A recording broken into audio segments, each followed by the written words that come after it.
and share with you something I put together just mainly so I could keep us all on the same page. Whoa, hold on.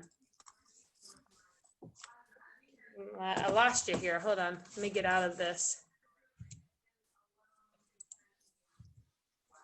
Sorry. My computer is freezing up. Casey, can you hear me? Yeah. It's okay. freezing Can you up. see?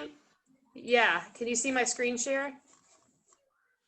Yes, although it's okay. blank. There we go. Oh, hold on. It said stop. Okay. Sorry. Here we. This is so frustrating. Don't you love technology? Okay. Let me see if I can just talk you through it without the screen share. Something's going on with my computer. I apologize. But the whole point of the Nice White Parent podcast was, as Casey had said earlier, is the idea that we want our schools to be equal opportunity for all children to learn. And I think that's kind of the basic premise of this podcast, is that it is the, oh, here it goes again. Sorry, guys. That there is that we all have the basic right to an equal education. I really apologize. Hold on.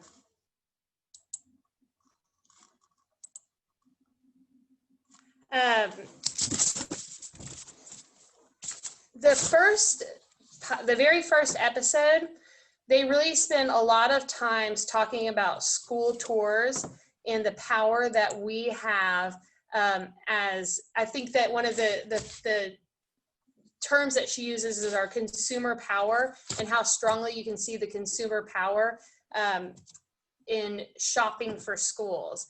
And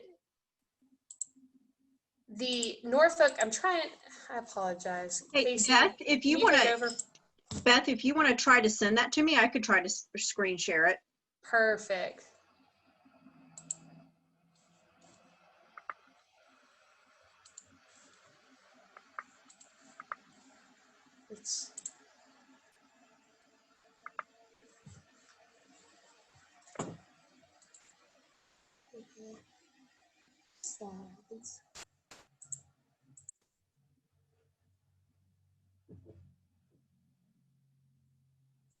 Okay.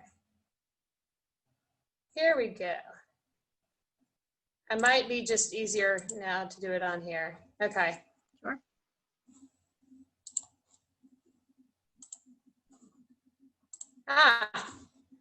Thank you. Okay. Can you see that now? Yes. Yes, good. Okay, here we go. Sorry, I didn't have my notes in front of me and I didn't want to just ramble, because I would if I didn't. But the idea is that that we've learned since Brown versus Board of Education, that schools at this stage, we're not seeing that they do guarantee an equal education for all students. So really the idea of the podcast is about who are the schools serving. And the first, one of the things I did want to say is I thought it was a good place to kind of start with the end in mind and think a little bit about what are we trying to accomplish. Kind of one of the things that she talks about at the end is, can you envision a future which all children in our community have access to a quality education? And I thought that was such a simple but profound point, because I feel sometimes, and maybe some of you feel this way too, that right now we're in a situation where the possibilities of all of the kids in our community having access to a quality education seems virtually impossible. So if we can start with that in mind and that be the goal of our discussion. The first episode looks at what happens when white parents who are members of a school community assert their power and agenda in a primarily Black and Latino community. And she does talk about the consumer power in shopping for schools, which I thought was really interesting. something that happens in New York City. Anecdotally, I remember my sister-in-law living in New York City and talking about this process and how crazy it was. But one thing that I did want to share with you now, I went onto the Norfolk Public Schools website, and today they have their information up about their school programs that they have. Applications are starting this week for Norfolk Public Schools for their school selections for their middle school, for applications for their middle schools and their upper schools. So I don't know why it's not clicking directly on there, but if you do, oh, right here it is, you can see it now. NSA, Norfolk Public Schools is now accepting applications for middle school and high school specialty programs. So if you do, the Norfolk Public School Districts have 5 specialty programs in middle school and in high school that you can apply to join. And some of you know this well and have experienced this and been through this with your kids or yourself. But I do think it's interesting as we delve more into the Nice White Parents podcast and some of the things that she talks about and some of the points she raises. In the Norfolk Public Schools, the middle school, the requirements to get into middle school are listed here. A rising 6th grader and a Norfolk resident, which seems very reasonable. And then the stuff beyond that is, it's interesting. And I'm not sure if it's good or bad. This is not my place to say, but it's something to think about that I think can be a part of the discussion. A 95% attendance rate that you have to be able to apply for one of these programs, successfully completed all elementary core subjects with a grade of a B or better, have passed all the 3rd and 4th grade SOL tests, no out-of-school suspensions in elementary school, and maintain enrollment requirements per the enrollment agreement contract, and then completing an application that includes a typed emailed essays. And they have a rubric set up for that. So if you just look at those basic requirements and you reflect on some of the things that we have learned about the public schools and who they serve, it is interesting to me, even things as much as attendance, 95% of attendance rate. They even talked about in the podcast about parents in New York City sending their kids to school when they were sick so they would be able to meet the attendance requirements. We have so many kids in our community that just can't get to school for not reasons of their own, but due to circumstances in their families. And then you go into the out of school suspension in elementary schools, and you look at the Norfolk Public Schools, and you are about 11 times as likely to be suspended if you're a child of color than if you're a white child. So you start looking at those things, and you start thinking about the opportunities that we're affording all students. Are we giving all students the same opportunity for access to these schools? So something to kind of come back a little bit more and discuss. So that's one of the things I really want to talk about, and we'll go into it a little more. But episode 2, they talk about the history of segregation in the New York City public schools. And I thought this was just interesting because it relates well to the segregation in our Norfolk public schools. If the timeline is actually fairly similar, and Casey's actually going to send you guys these links or post these links, but if you do go to the Urban Renewal Center website, we have a whole timeline of the segregation and history of Norfolk schools. Since we're limited to an hour and we want to have discussion, I don't want to bring you through this, but I did just want to show you a little bit of where it kind of starts here in the Norfolk public schools. And we can, you can look through the entire timeline up to the massive resistance and how Norfolk public schools have been affected with segregation over time. So this timeline is available to look at, and if anyone has questions or thoughts as we go through this, we can go back and reference that again. Episode 3. So now she talks in a little bit about the choices that family make about where they send their kids to school. This goes slightly back to what we were talking about earlier in episode 1 and the application process, where you want to send your kids to school or where you don't want to send your children to school, and how does that affect those communities. An interesting resource on this is the ProPublica.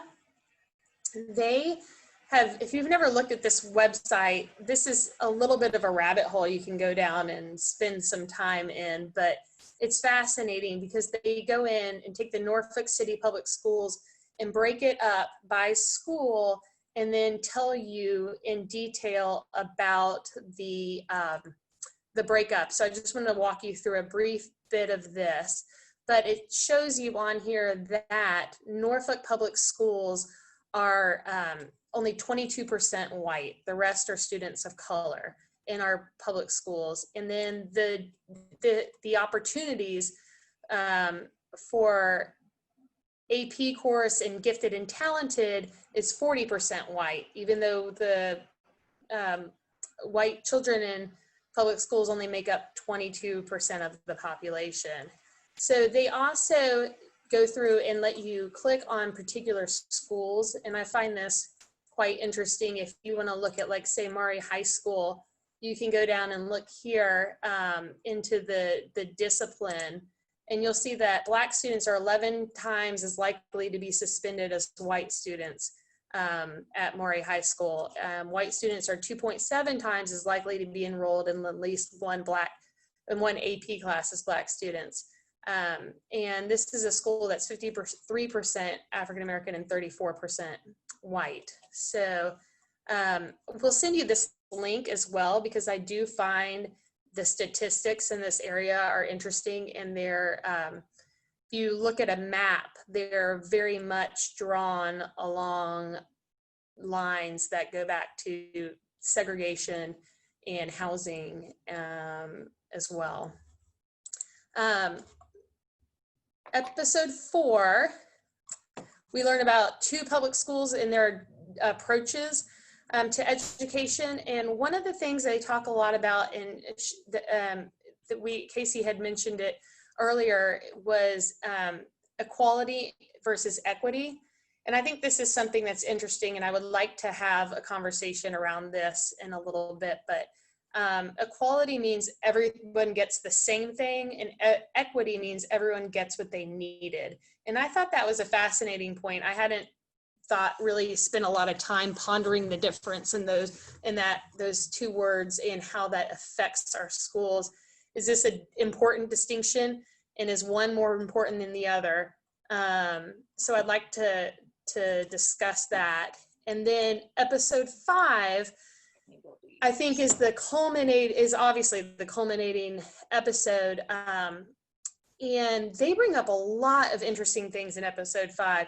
So if you didn't get through all of this podcast, if I would encourage you to do one thing, it would be listen to episode 5, and particularly the last 20 minutes or so. The narrator brings up 2 points that I think are fascinating, and this is kind of where I want to open up and start the discussion.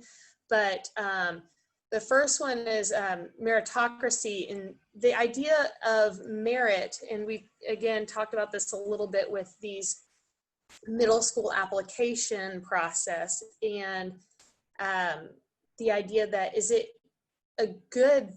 a lot of people in the podcast are saying, a few people in the podcast are saying, it's good that we have a system that rewards merit.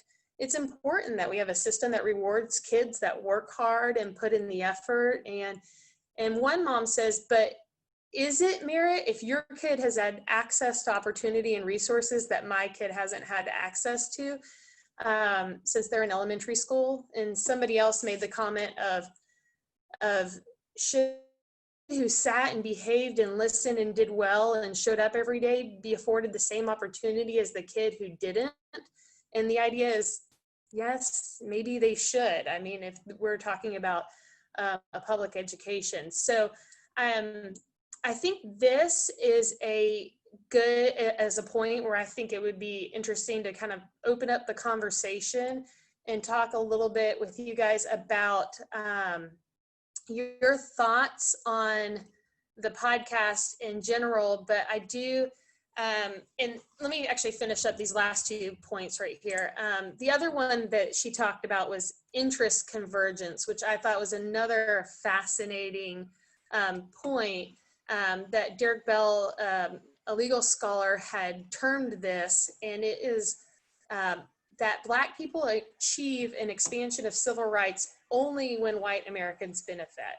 And the idea in this podcast was, look, if these 3 middle schools hadn't been the choice middle schools that everyone wanted, all the white parents wanted to get their kids into, and they weren't under the same pressure, under this pressure and stress to expand that, would they have expanded the entire system? Would they have gone this far down the road to help change the admissions policy or not? And I think that this is really, really an interesting point that she brings up. And I thought this was interesting. Do you think that this is an overly critical statement, or is it fair? So that's one point I want to bring up to discussion. And then the final kind of culminating thought, my takeaway on this was, she says at the end of the podcast, will people who bought into school zones willingly give them up? That's what to say, give it up. And my thought was, what are you giving up?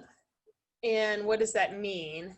And then she said, can we have it both ways? Can we meaning white parents, grab every advantage, hoard resources, segregate yourself, and flee when things are uncomfortable, and then still say that public education should be equal for all people? So those are kind of the main points that I came across, my thoughts. And again, I know it's a lot of stuff and we don't have a lot of time, but I wanted to open it up and see if you guys, what your takeaway was, what the thing is that you were most interested or you gleaned out of this. And I also do think that the way that we listen to these podcasts and discuss them are completely based on our experiences. So I think it's important to hear everybody else's experience as well, because how you heard that may be completely different than the way I heard it. And so the more that we can open this up and share, I think the more we'll get out of it. So I will shut my mouth and stop talking and open it up if anyone had some immediate feedback or thoughts based off of some of the points. And if not, I can bring it back to some specific. Yeah, Hunter was asking if that website had a breakdown of the racial makeup of staff as well.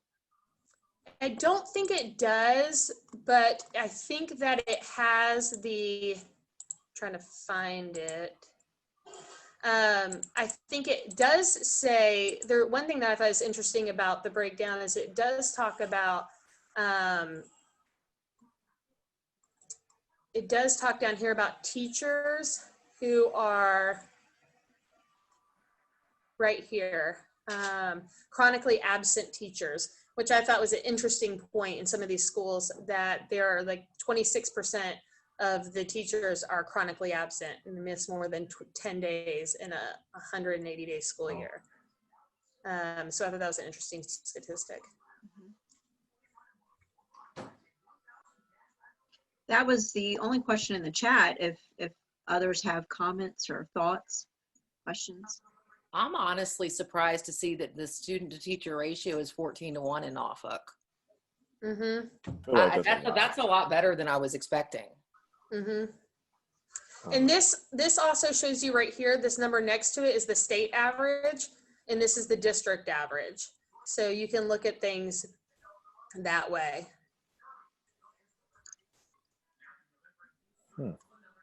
In Norfolk, we have 67% students who get free and reduced lunch and an 80% graduation rate, which is below the state average. It will tell you also if there are things that are a little more glaring and we're in the top 10% or the low 10%.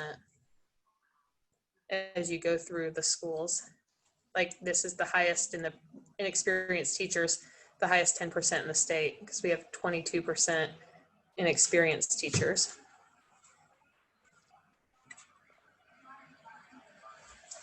Is there any other, I would love to hear, you can put in the chat or open up your line on what you thought was, like what your big takeaway was from the podcast. I don't know. I've got a lot of thoughts.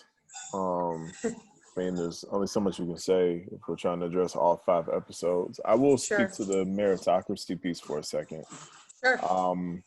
Working as a college advisor for 10 years, before I did anything else, I had an opportunity to deal with a lot of different kinds of students. And there were a couple of pieces. Number one, I think that it's interesting that Norfolk is doing what they're doing now as far as the whole application piece. You know, Virginia Beach, they've had academies for years. And the academies kind of address the same thing. And I worked over at Ocean Lakes High School, and they were the Math and Science Academy.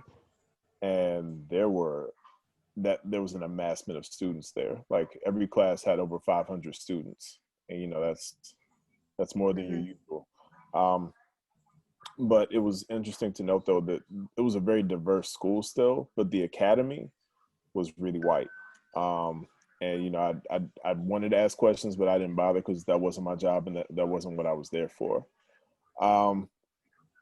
I don't know, pertaining to this, it's just, I'm kind of all over the place, but I'll throw this one nugget out there. I think that this isn't just pertaining to these public school systems.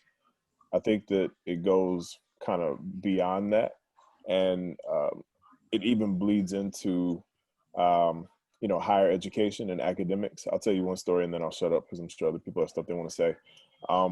Working as a college advisor, we worked in direct connection with pretty much every school inside the Commonwealth, and one in particular that shall not be named, but it rhymes with Christopher Newport University. They have a rubric. They have it's like a mechanism though. It's a computer rubric for how they, I guess, screen their initial candidates who are going to be students at their schools. And we had a couple of students over at IC Norcom High School who were top of their class. And I mean, it wasn't just for the sake of being top of their class. They were really, really bright students. And they had actually been accepted into 2 Ivy League schools. But they were rejected. Well, I think one was rejected and one was waitlisted at Christopher Newport University. And we were trying to figure out exactly why this was happening. And it turned out it was because, believe it or not, the rubric that they had set up initially was kind of set up against them based on certain factors that came across in their application. And we have no doubt that a big piece of that was them being where they were from. And so, you know, it's just really, really interesting to me that, you know, I was thinking about it on a college level. I didn't bother thinking about it until a couple of years ago, and how it could be on a high school or even a middle school or elementary school level. That's kind of bewildering. And then just hearing everything that I was listening to on Nice White Parents, it just continues to confirm that whether we're down here in Norfolk or up there in New York, we got a bunch of issues to address. Mm-hmm. Yeah, Well, go ahead. I was gonna say, I think that there's some larger, to me, when I think looking at Norfolk's a good example because I think this applies to many places. But we got 20% of the student population's white in the public school system, which means that probably 60-70% of all white kids go to private school in Norfolk. So white, and that happened in the 50s. So when we desegregated, we continued to segregate. We just paid for our kids to get away from the black kids. I mean, and I'm not, I know that's a hyper statement, but there's some fact in that. Yeah, well, that was the massive resistance. And then, so then we end up with this situation where nice white parents have opted out until they want to opt in. And so if you look at the program, the 9th grade, if you look at like the medical program, the med school program at Maury, you look at the IB program in Granby, a lot of those kids are coming out of private schools and applying to get into public school if they get into that program. Now, and that's great. I mean, that's absolutely great. But that even pushes out the kids, all of those criteria that you can't be at 95% and all like that. That doesn't apply to any of those kids. So you end up with this system, and then you end up with parents who are great parents who are actively engaged in the education of their kids. So they pour into that particular program within the public school. And then you got all these other schools and all these other programs that garner no support from the white community, the larger white. Now I know I'm speaking in a hyperbole, but in the larger white community, other than the fact that it's taxes. And so it's intriguing. And I remember when I first moved here, they announced the Virginian pilot did a thing on graduates and valedictorians of every school. And so the valedictorian of Booker T. Washington, and this was back when they posted this in the paper, the valedictorian of Booker T. Washington had a 4.6 average on a 4.0 scale. So that meant that she had all these AP classes, all these things. She had all these accolades of school attend, all the extracurricular things she'd done. And she had a 1080 on her SAT as the valedictorian. And so you look at that and you think, okay, does that mean that young woman was only a 1080, or does that mean she was a 4.6 and went to a quality of program that got her a 1080? And so the deck is stacked in a way that I don't know what you do with that. And the challenge, I think, is then when we have parents who do opt into the public school system, we really often only opt in to the program we're interested in, the IB program, the medical school program at Maury, whatever it is, or the STEM program or whatever that is. And there's a lot of conversation that needs to happen in the midst of all of that. Well, I agree, and I think what she references this in one of the podcasts, and one of the things that I think is important to guard against, and that happens with the people here, is this savior mentality. In one of the episodes, maybe it was the second one, but some of the challenge of the narrative switch she talks about in there, that they're here to save our schools. They brought these white families in and these people to come in to our poor, struggling school to come and save our school. And so there is, and it kind of relates a little bit to what you're talking about there, Jim, is people wanting to opt in, people wanting to push their agenda on a larger group of people. And yeah, it's complicated. Hunter, you're on mute. What did you say? You called it what was the term? The savior? What did you say?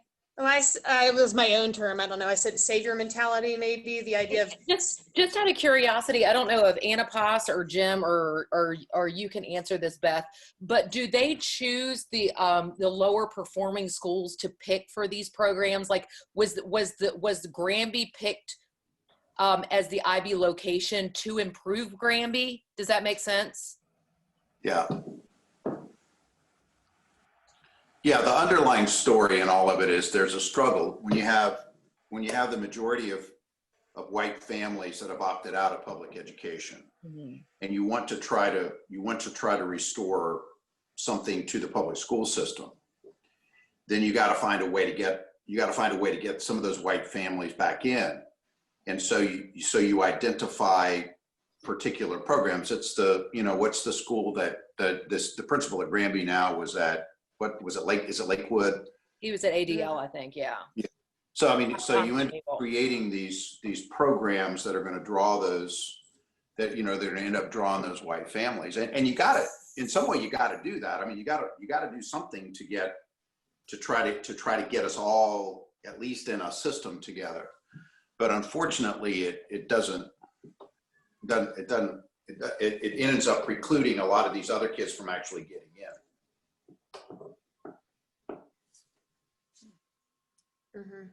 I'll just volunteer. That was one of the things that hit me like a rock from listening to this podcast was hearing that academically gifted programs were basically code for continuing segregation.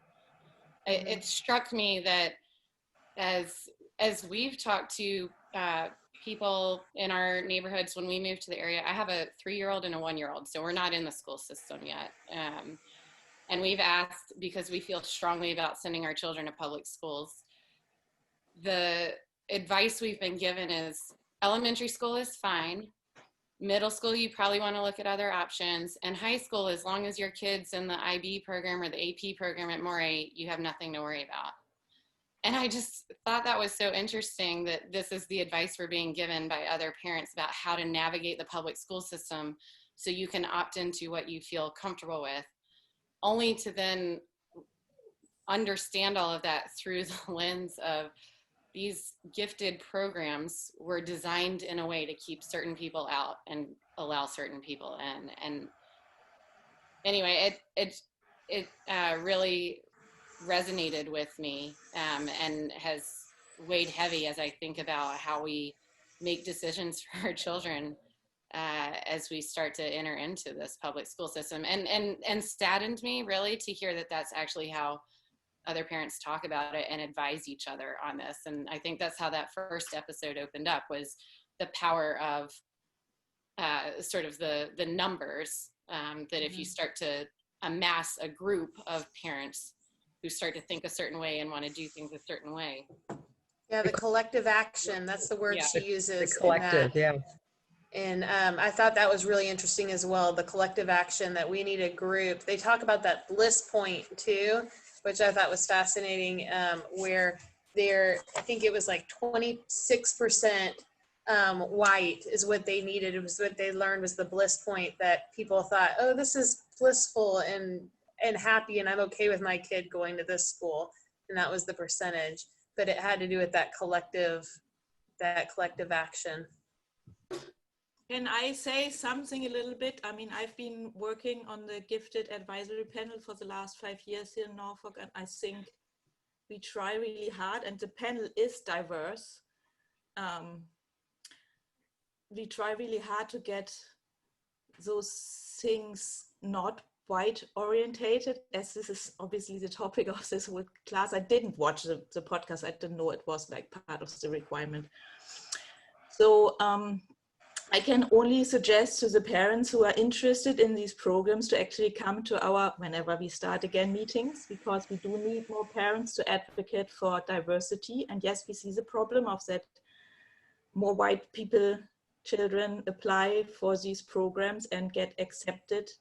And I personally would say, with my son just entered IB, I'm white, but I'm German. I have my other issues with the whole school process, and a lot of questions because I didn't know the system before we moved here. And we did a lot of things wrong with our daughter years ago because we didn't know. So I can only hope that people would join these different advisory panels in Norfolk to get things rolling and start early, because you are interested in your kids going to these better schools because you think the normal schools are not good enough.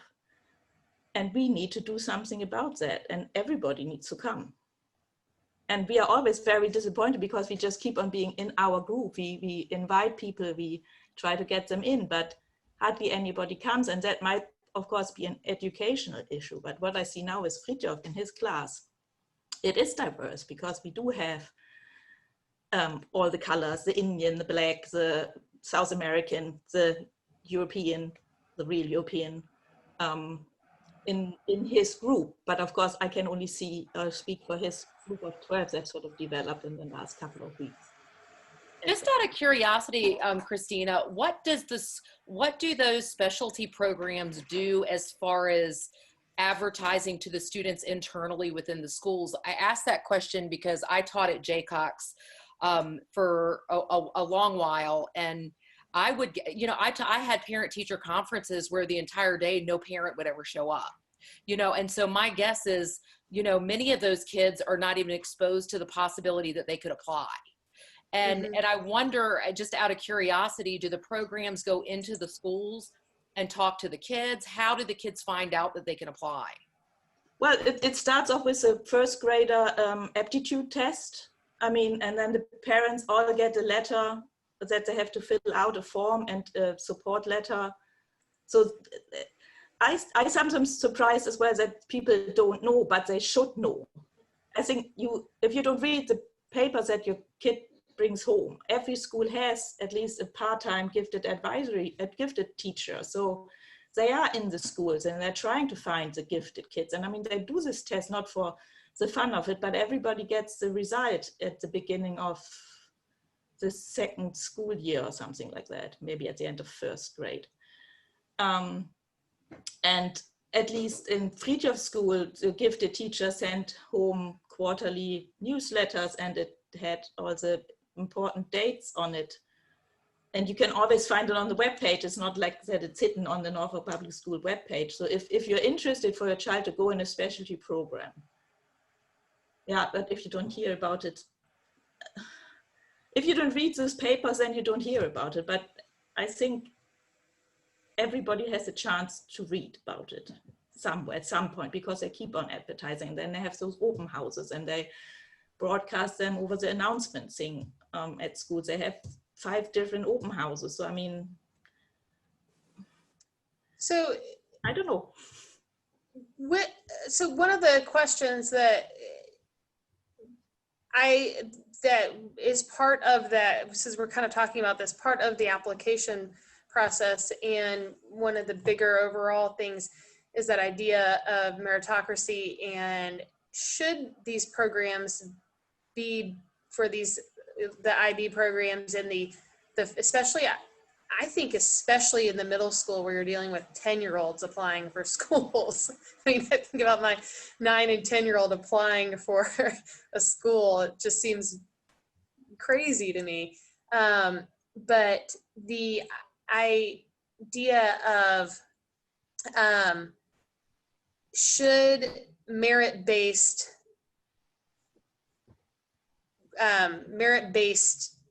things be, is that important? Is that a good thing for the school or not? Does that exclude people that shouldn't be excluded? What do you guys think?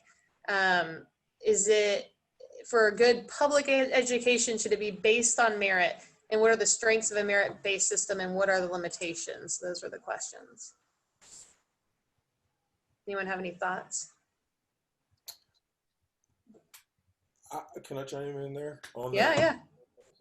I think that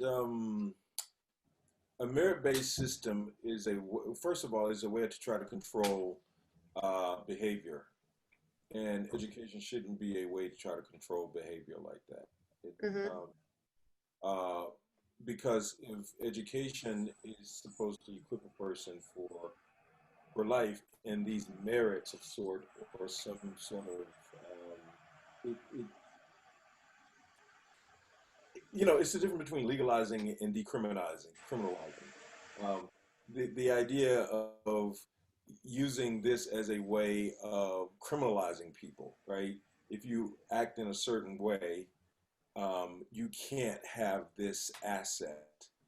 Then you criminalize a behavior that may need the opportunity to help to correct the behavior, because people sometimes act out of a way because of something that's going on in their homes, right? So in a way, it keeps people who, it creates a situation where education is a merit and not a right. Everybody has a right to the quality education. And situations at home could contribute to the way a person's behavior or their performance. So now if you criminalize that, now you're creating a situation where that person can't succeed by virtue of where they came from, the situations. It could be learning disabilities. It could be, a number of other things. So it only doubles down on the problems in education, in my view. And Anna, I agree with that. I think that broadly, or the problem with the merit-based system is it assumes you know how to measure merit. You have a meta problem here where the things that are considered merits are a behavior control mechanism. And it goes to a much broader topic that I would love, a broader rabbit hole I would love to take you guys down around the fact that our educational system, particularly a public educational system, was built a century ago for an economic system that no longer exists. And when it was built, it essentially subsumed all of the social ills of that time. And now we're trying to slap a Band-Aid on a system that probably doesn't even equip us going forward. And so you have this rare time where you're sort of at this crossroads where I think you're about to see a significant disruption in the educational system. And we have this sort of rare moment where we can rethink how you measure merit, what an educational system is actually intended to do. And in doing so, hopefully we can maybe right some of those wrongs by, not tearing the whole thing down, right? But like seriously rethinking what the objective of the entire system is. I don't know. I'm trying to wrap my head around all of this, just because one, I really only got through one episode and had to put it down. And then two, though, the word that they use at the end of the last episode, because that's the only one I got to, segregation, that still looms through this entire conversation. And I think people are not even saying that word. And I think that that's the biggest part of it, because it makes it feel like it's a mutated strain of, and sorry, I don't know your name, Mr. Robertson, but kudos. Hey, nice to meet you. Nice to meet you. Nice to meet you. But yeah, it reminds me, because we're talking about this public education piece, and the only thing that I know is the history of the thing prior to, which was why private education was created back in, the 50s, 60s, 70s, was to get people away from other people. And again, that's the whole segregation part of it. So now to see this play out somehow, and that's really the only point I'm making, to see it actually play out in the public school system, that's impressive, and not in a good way. So I don't know, I'm thinking through it, but I'm wondering, like, I don't know, I don't really think I have a question connected to it, but I'm really wondering, what is the history of this thing that brought it to this point, that we were able to create a mutated strain in a really progressive state, that said, hey, my people, and that's where I get to the merit point. There's a superiority complex wrapped up in that. And where did it come from? How did it manifest? Outside of, the only thing I can think of right now is, back in the mid 90s when, young children of color were at the age of 13 were being defined as super predators. And so therefore, if you're a super predator, there's no way that you can understand this academic rigor. And so therefore, we're going to keep you over here.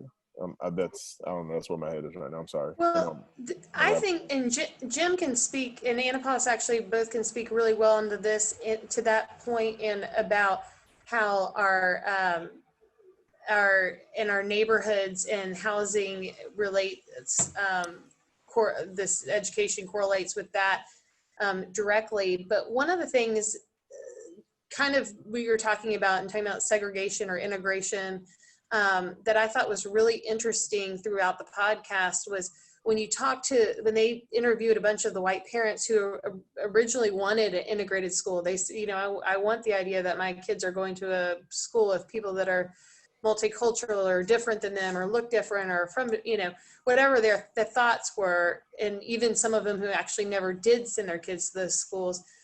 But, or some who did, you looked at the families of color and they were like, aren't you interested in this integration? Or, and they're like, no, I don't care about integration. I want my school to have running water. I want it to have good teachers. I want them to have flushing toilets. Like, I don't care about integration.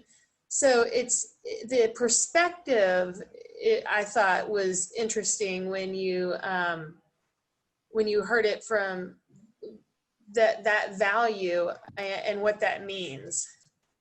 But I would definitely, I think Jim or Anapos, if you want to jump in there on the history and the long discussion, but. Yeah, I think it's simple. I want to hear more, Scott, you talk about what you think is sort of maybe a watershed moment, or how you think that's shifting. But just the history of, so we 7 schools closed, 57 rather than desegregate.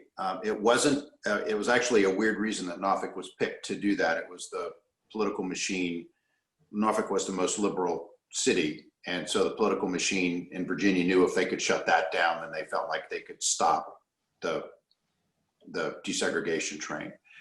So after those schools reopened, we saw a number of private schools created, and then we saw the population of those schools explode.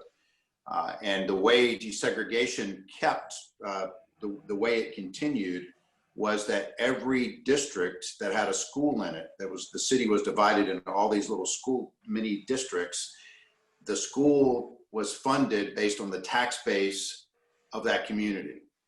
So when you look at the tax base of St. Paul's Quadrant, where it's public housing, there's no tax base. So there's no money coming in. That's why you go to Jaycox, and we volunteer over there. There's not a person in the world that would want their child at Jaycox unless they had absolutely no other choice. That was a funding thing. Now that's continued for generations. Now that in theory is gone, but that school is still there, and there's no money to do anything with it. So you end up with this huge disparity in facilities and all of that kind of plays, that just plays into the model. And so I find that to be just particularly interesting as we look at this. And I think Sarah Ann's point is well made. I mean, I think many parents say, hey, public education is important for us. It's important that we do it. But when the rubber comes to the road, when your kids get ready for school, you do want what's right. You do want the best for your kids. I mean, we're in this. It's one thing to say we want this, but we're in this kind of push, and I think it gets really challenging in the midst of all of that. And that ProPublica thing is amazing. You go in it. So Granby's 54. Granby's larger population is 28% white, but it's 50% of the AP program.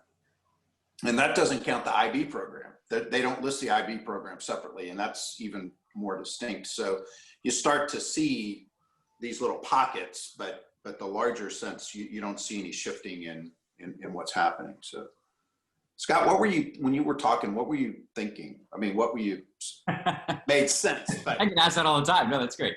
Larger, I mean, what were you saying, you feel like there's an opportunity for a shift or something? Absolutely. So I've spent a good bit of time in the education. And there is a lot of thought around what education is going to be 10 to 20 years from now. There's actually a lot of money flowing into the space right now. And the general theme the general story sort of goes like this, that you had this industrial economy that essentially in the late 1990s or 2000s was overtaken by an information economy or knowledge economy, whatever you want to call it. And in those times, since then, essentially our education system hasn't adapted to that. So you still have this system that, has grade levels, right? And has a very, you think of an industrial economy as like preparing kids to go work in the factory or to go, do a very sort of rote job, right? That they're going to, work at GE for 30 years or whatever. And the story kind of goes that the current economy, if you're going to go work at Google, you're going to work at Facebook, you're going to go work at whatever, that kind of an education actually doesn't prepare you at all for those kinds of jobs, because it's really about how do you work in a team, how do you do design thinking, how do you do these sort of skill sets that are foundational that just aren't taught in any schools, public or private, really. And so the thought now is essentially that in order to update schools to meet their primary purpose, which is to prepare people to be successful in the current economy, right? You actually need to rethink the way that you do school entirely, right? So think about a grade system alone, right? It's based on essentially it's like, a seniority-based promotion system, right? Like you get older and then you eventually, so long as you don't, fail any huge tests, you kind of are graduated on and you move on, whether your objectives are met or not, right? And so the idea is you flip that on its head, and using essentially a lot of the technological advances, you now have the ability to personalize the educational experience in a way that you can have objective-based learning for each kid. So like, hey, now I know how good you are at whatever, right? Math, science, design thinking, whatever it is. And now I can plug, you don't even, eventually you get to a place where it's like, hey, I don't even need to take an SAT because I already know how good you are at certain kinds of thinking from your 12 years of history. So the thought right now in this world is that the current crisis, which is really disrupting your mid to lower end higher education, right? So higher education has basically inflated at 7% for 30 years, well above and beyond anything else, right? That, because of COVID, right, is having a major shock. The thought is you're going to see a lot of bankruptcies and a lot of just colleges go out of business. And what that's going to do is, the thought is going to force changes at the sort of primary and secondary school levels to accommodate essentially a lack of supply of degrees that you're going to take on debt for. So the idea is now, not only is the economy primed for this objective-based learning, the higher education system has been disrupted based on this, COVID situation. And so it's the prime opportunity to really look at like, hey, what do we actually want out of this hugely expensive and hugely important public school system? And when those changes come, I think you get into this. I think that the term was interest. What was it? Interest convergence, which I think is genius, right? Where all of a sudden it is now in everyone's interest to reimagine what education looks like. And when you start reimagining education so that it's better for everybody's kids, I think you have a rare opportunity, right? Like a once in a century opportunity to make sure that the metrics that we choose to be objectively good or objectively bad don't suffer from this segregation problem where we're leaving out groups because we don't like what side of the town they came from or whatever, where now it's all of a sudden completely blind to where you came from. It's completely about how your objective ability in those fields. So that, I don't think it is necessarily right on topic for this. So sorry for hijacking this much of the meeting. I apologize. This is my gift from Boston, is stealing all of your evenings. But the other piece is I think that it's important that we think through that problem, because I think that these are going to collide at some point, and it might not be for 5 or 10 or 20 years, but it's a problem and a dynamic that we're going to deal with. So Scott, when you say objective-based learning, are you talking? Is that the same as competence-based learning? I think so. I mean, the terms I think are a little squishy right now, because right now it's a bunch of venture capital people that are out throwing somebody else's money at these problems right now. So the terms get a little bit squishy. So that even makes my point even more. Oh, sorry, Anna, you broke up a little bit on our end. I don't know. You broke up too. I didn't. Were you still talking? I'm sorry. Yeah, you go ahead, sir, please. No, please. So I think they're the same. I mean, the general idea is that you stop measuring kids based on, how long you've been in school, and you start measuring them based on, hey, are you really right for this career path? And, there's an underlying flaw in this, right? And that means that somebody has to collect a whole lot of information about your children. And so there's a whole nother side of is that good or is that bad, and whatever. And all good to debate, but the idea is that the technology now is to a place where we could do that. So this makes my point even more crystal, I think. And now I've been away from primary education for so long. So when you talk about meritocracy, I'm thinking you're not talking about if you perform or behave, right? It could be performance-based meritocracy. You get a popsicle, right? It's not that. It's, if you, right, it's, you get to go to the zoo, or you get to be exposed to something else extracurricular. Am I tracking you, Beth? Yeah, the idea in the podcast, it's that idea on the 95% attendance, or getting all B's in elementary, or not being kicked out, or not being suspended. Those give you the merit to get into these 5 schools. And if you got below a B and when you were 8 years old, you don't have that opportunity. Great. So yeah, the point even more that you get extra exposure where there are compounding factors why people are not in school or don't do as well on a test, right? Which is why I don't like standardized tests because the language that's used there is built in racism in those, but they don't call it racism. But Right. you know, people from different communities are exposed to different experiences and different language and different metaphors and ideological frameworks that they sort of help shape the way they understand the world. But these tests and these merit-based opportunities are some in ways that prohibit people from succeeding. And whether it's opportunity to go to a certain school or exposure to certain things like you're young, you don't get to go to the zoo because you, whatever. Well, the zoo is not a merit. That's an educational experience that they might not otherwise have opportunity to experience. So competence is built into this, right? The competencies are maturated within a person based on exposure and experience, and so what happens is that all of a sudden, all the white kids are suddenly the ones who get over here, and the blacks get over here, and we have these superficial analysis like, well, they all started in the same school, they had the same opportunity. Right. Well, but what's coded in there is exposure and meritocracy and inability to understand the culture out of which people are coming. And by culture, I don't mean black culture, white culture. I mean, you could wait and come from a particular type of cultural experience that makes it more difficult to access excess, right? Now, there's a disparity there because it's mostly black people who have those who have those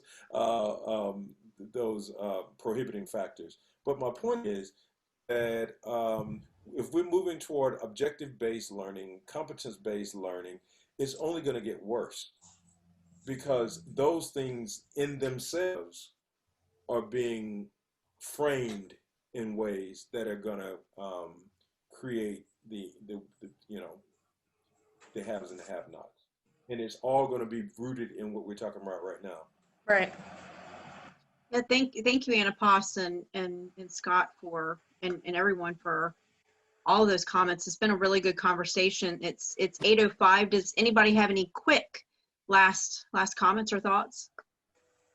I was just gonna say real quick, Beverly Tatum, I think the author of Why Do All the Black Kids Sit Together in the Cafeteria, something that I had recently read was another factor at play are just pure acceptance. So depending on the makeup of the school, if whatever percentage is white versus people of color, it's as students are getting older and trying to develop their own identity, their own like racial, ethnic, cultural identity. Then you have also at play they have a bunch of research and studies where Black students don't want to, they see like, okay, I'm not being fully accepted by society because of all of the bias and the stereotypes. So I don't want to act too white. So I'm not going to try to excel as much as I could. I'm not going to get into I don't want to put myself in AP classes because then I'm going to appear too white, and I want to be accepted by my community and people that understand me and can empathize with me, understand what I'm going through. So just how, because of the racism and bias in our society, how that affects the decisions that students are making on their own about what they, how they experience school. But anyway. Yeah, thank you for that. And we saw that in the podcast where when they did integrate, how they felt about the students who were coming in, and how different they felt just all on their own. No one had to tell them that disparity. Thank you for that. You know, you look in the larger context of that is what we've done is we've created, you know, we've created a culture that continues to keep the control that oppresses in that. So if you're a poor Black kid, the way to get out is to be an athlete. If you're a poor white kid, be a Zuckerberg or a Gates, and those are built into the system. And it's built into the system as a way to continue to press down folks that anyway, so the whole thing is tied up in it. One thing I would suggest, I think this has been great, and Beth, absolutely great. I would suggest that we consider, maybe Casey will tell you this in a minute, you'll get a thing from us about being able to say, how did it go? I'd like to see us try to continue a conversation like this and maybe seek to find a way to engage another congregation or something where we could bring in folks that are, folks of color, folks with different experience, and really seek to, have our own nice white and black parents or something, where we can really seek to hear and engage in learning. So it's been great. I agree. I think one of the downfalls of any of these discussions, if we don't include other people, is it becomes a little bit of an echo chamber, a little bit of a just the whole the point of the podcast, versus engaging what are people's experiences and what are their thoughts. So I think that's important. Yeah, absolutely. Absolutely. Yeah. Great, everyone. Glad y'all were here.